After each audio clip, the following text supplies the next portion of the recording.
नमस्कार। जब सूर्य रोहिणी नक्षत्र में प्रवेश करता है तो उसकी अवधि 15 दिनों की होती है।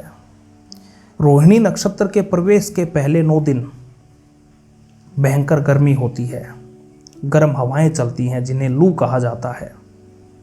और इन 9 दिनों को नौतपा कहते हैं। और ये नौतपा बड़ा ज़रूरी है। अगर ये नौतपा नहीं आएगा तो क्या होगा, इस बारे में एक कहावत भी है। 2 मूसा 2 कातरा, 2 तीड़ी 2 ताए, 2 की बादी जल हरे, 2 विश्वर 2 वाए। अर्थात 2 मूसा, पहले 2 दिन अगर लू नहीं चलती है तो मूसा यानी कि चूहों की संख्या बढ़ जाएगी। 2 मूसा 2 कातरा, और दूसरे 2 दिन अगर लू नहीं चलती है तो कातरा यानी कि फसलों को नष्ट करने वाले कीटों की संख्या बढ़ जाएगी। 2 मूसा 2 कातरा, 2 तीड़ी 2 ताए, और तीसरे 2 दिन अगर लू नहीं चलती है तो टिड्डियों के अंडे नष्ट नहीं होंगे और टिड्डियों का प्रकोप बढ़ने की संभावना बनी रहेगी। और चौथे 2 दिन अगर लू नहीं चलती है तो बुखार जैसे रोगों का प्रकोप रहेगा। 2 की बादी जल हरे, और 5वें 2 दिन अगर लू नहीं चलती है तो अल्प बारिश होने की संभावना रहेगी, यानी कि बारिश कम होगी। 2 की बादी जल हरे, 2 विश्वर 2 वाए, और छठे 2 दिन अगर लू नहीं चलती है तो विश्वर होते हैं जहरीले जीव, सांप बिच्छू।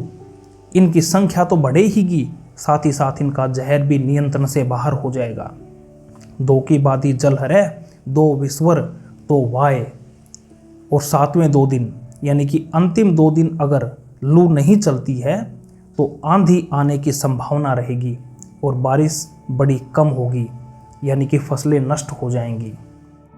तो कहने का भाव ये है कि अगर नौतपा नहीं होगा तो चूहों की संख्या बढ़ जाएगी, फसलों को नष्ट करने वाले कीट बढ़ जाएंगे, टिड्डियों की संख्या बढ़ जाएगी क्योंकि उनके अंडे खत्म नहीं होंगे, बुखार जैसे रोगों का प्रकोप बढ़ जाएगा, बारिश कम होगी, जहरीले जीव का प्रकोप बढ़ जाएगा और आंधियां आने की संभावनाएं बढ़ जाएंगी।